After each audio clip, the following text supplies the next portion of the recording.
여비관음의 여비는 잎으로 된 옷을 의미한다. 그렇다면 여비관음은 잎사귀로 된 옷을 입고 왔어야 한다. 하지만 전통적인 여비관음의 모습은 천이하늘 옷을 입고 있는 모습이다.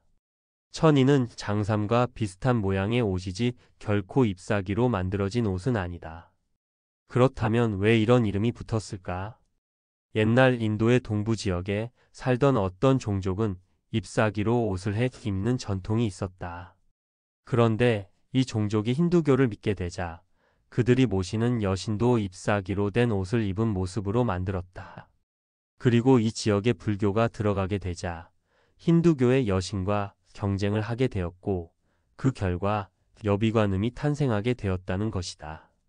불교와 힌두교는 인도라는 땅에서 1000년 가까이 치열하게 경쟁을 벌였다.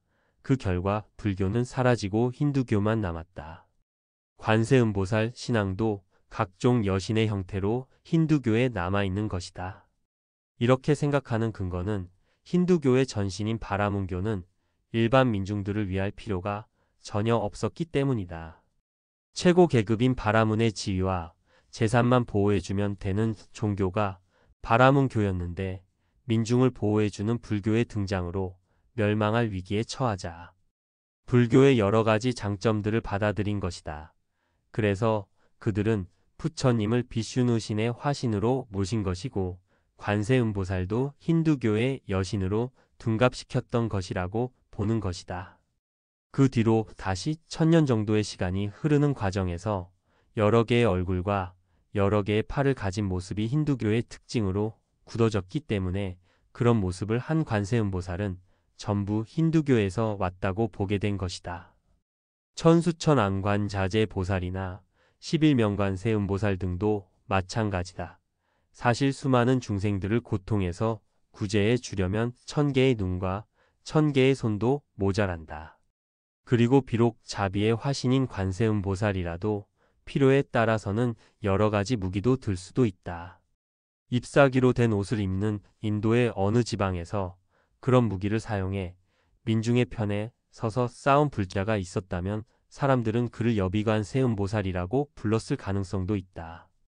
그렇다면 여비관음의 여비에는 잎사귀로 된 옷이라는 의미 외에 다른 것은 없는 것일까? 그 대답을 찾기 위해 다음 이야기를 살펴보자. 안장의 남편이 폐병으로 일찍 세상을 떠나는 바람에 과부가 된 여인이 아들을 데리고 살아가고 있었다. 이들 모자는 친척이나 친구 등 의지할 곳이 없어서 구걸로 생계수단을 삼았다. 그런데 장안 성안에서 쌀죽 가게를 열고 있던 하씨 부부가 소문을 듣고는 이들을 거두어 자기 집에 머물게 했다. 게다가 그들은 과부 모자를 죽 가게의 점원으로 채용해 자립할 수 있는 기반을 마련해 주었다. 하씨 부부는 언제나 넉넉하게 죽을 만들었다. 그래서 항상 죽이 남았는데 하씨 부부는 이 죽을 먹을 것이 없는 가난한 사람들에게 나눠 주었다. 옆에서 이들의 행동을 보아온 장안의 백성들은 모두 하씨 부부가 아주 좋은 사람들이며 틀림없이 보답을 받게 될 것이라고 입을 모아 말했다. 하씨 부부의 이런 선행들은 모두 관세음보살의 귀에 들어갔고 눈으로도 보였다. 얼마 후 귀인으로 변신해 하씨 부부를 찾아간 관세음보살은 그들에게 벽옥여의를 주었다. 그리고 보살은 그들의 사업이 재난 없이 번창하도록 도왔으며 두 사람이 건강하고 장수하도록 해주었다. 전하는 바에 의하면 관세음보살은 84,000 공덕의를 잇고 중생들이 하는 선행 하나하나를 모두 기록한다고 한다. 여비관음이 나타난 사연으로 전해지는 위의 이야기에 의하면 보살이 입는 옷은 잎사귀로 된 옷이 아니라 84,000가지의 공덕으로 만들어진 옷이다.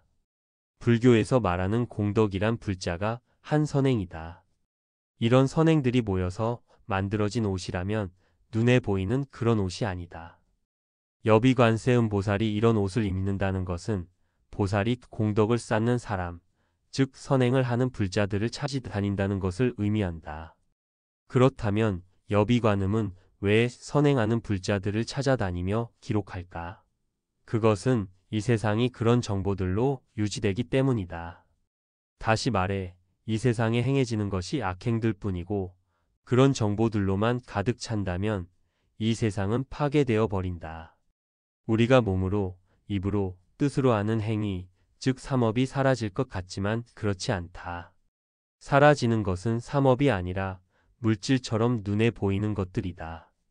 생물질이 사라지면 세계 작용인 수상, 행식도 사라진다.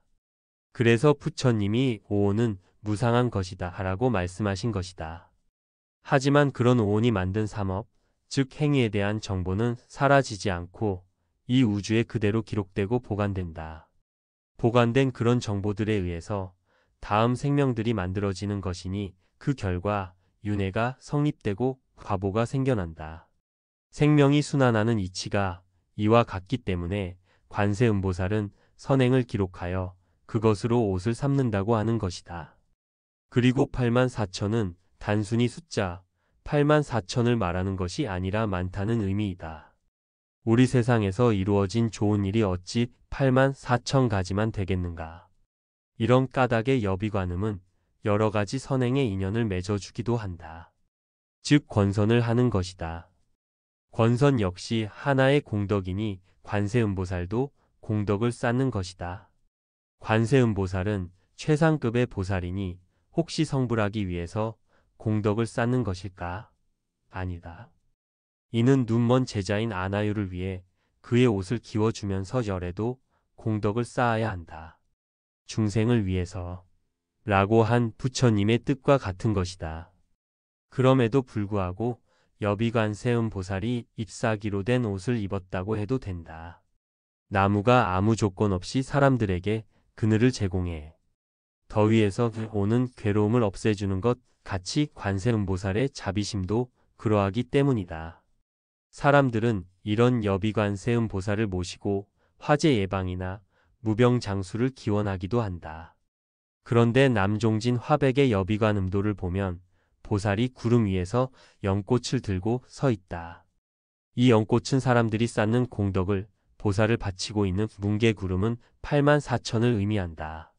남화백은 이런 상징물들을 배치함으로써 눈에 보이지 않는 84,000 공덕을 잇고 선행을 권장하는 여비관세음보살의 뜻을 나타내고 있는 것이다. 관세음불보살님은 세상의 소리를 관하여 중생의 고통 소리를 듣고 33응신으로 언제든 놔두시고 중생의 고통을 사하시고 소원 성취를 하여 주신다. 응신도는 관세음보살이 여러 모습으로 형상화되어 나타난 관세음보살의 넓은 자비심을 상징한다. 우리 곁에 계신 33관세음 보살 이야기